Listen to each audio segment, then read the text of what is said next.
सुहाग रात। शादी की सुहाग शेष पर बैठी एक स्त्री का पति जब भोजन का थाल लेकर अंदर आया तो पूरा कमरा उस स्वादिष्ट भोजन की खुशबू से भर गया। रोमांचित उस स्त्री ने अपने पति से निवेदन किया कि माँ जी को भी यहीं बुला लेते हैं तो हम तीनों साथ बैठकर भोजन करते हैं। पति ने कहा, छोड़ो उन्हें, वो खाकर सो गई होंगी, आओ हम साथ में भोजन करते हैं प्यार से। उस स्त्री ने पुनः अपने पति से कहा कि नहीं, मैंने उन्हें खाते हुए नहीं देखा है। तो पति ने जवाब दिया कि क्यों तुम जिद कर रही हो, नींद टूट जाएगी तो खुद भोजन कर लेंगी। कुछ दिनों बाद वो अपनी पत्नी के लिए सुंदर सी ड्रेस लेकर आया तो उसने कहा, माँ जी ने भी बहुत दिन से कुछ नहीं लिया और उनके पास आने जाने के लिए कोई ढंग की साड़ी भी नहीं है।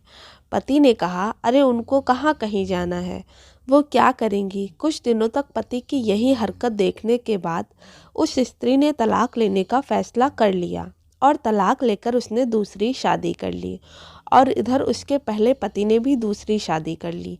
दोनों अलग अलग गृहस्थी बसाकर खुशी खुशी रहने लगे। इधर उस स्त्री के 2 बच्चे हुए जो बहुत ही सुशील और आज्ञाकारी थे।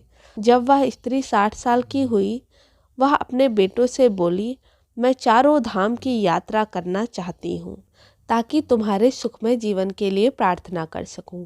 बेटे तुरंत अपनी माँ को लेकर चारों धाम की यात्रा पर निकल गए।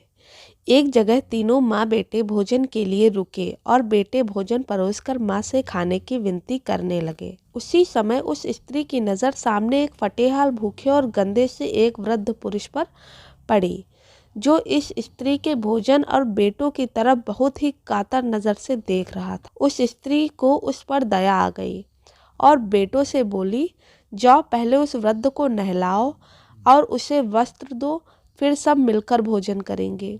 बेटे जब उस वृद्ध को नहलाकर कपड़े पहनाकर उसे उस स्त्री के सामने लेकर आए तो वह स्त्री आश्चर्यचकित रह गई।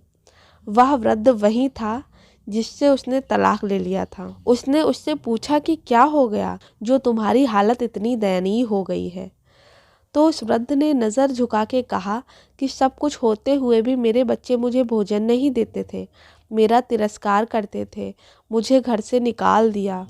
उस स्त्री ने उस वृद्ध से कहा कि इस बात का अंदाज़ा तो मुझे तुम्हारे साथ सुहाग रात को ही लग गया था, जब तुम पहले अपनी बूढ़ी माँ को भोजन कराने के बजाय उस स्वादिष्ट भोजन की थाल को लेकर मेरे कमरे में आए थे और मेरे बार बार कहने के बावजूद भी आपने अपनी माँ का तिरस्कार किया। उसी का फल आज आप भोग रहे हैं। जैसा व्यवहार हम अपने बुजुर्गों के साथ करेंगे, उसी को देखकर हमारे बच्चों में भी यह गुण आता है कि शायद यही परंपरा होती है। सदैव माँ बाप की सेवा ही हमारा दायित्व बनता है। जिस घर में माँ बाप हंसते हैं वहीं प्रभु बसते हैं। सो अगर आपको ये स्टोरी पसंद आई हो तो प्लीज़ वीडियो को लाइक करें, शेयर करें और आपके अपने चैनल गज़ब ज़िंदगी को सब्सक्राइब करना ना भूलें। धन्यवाद।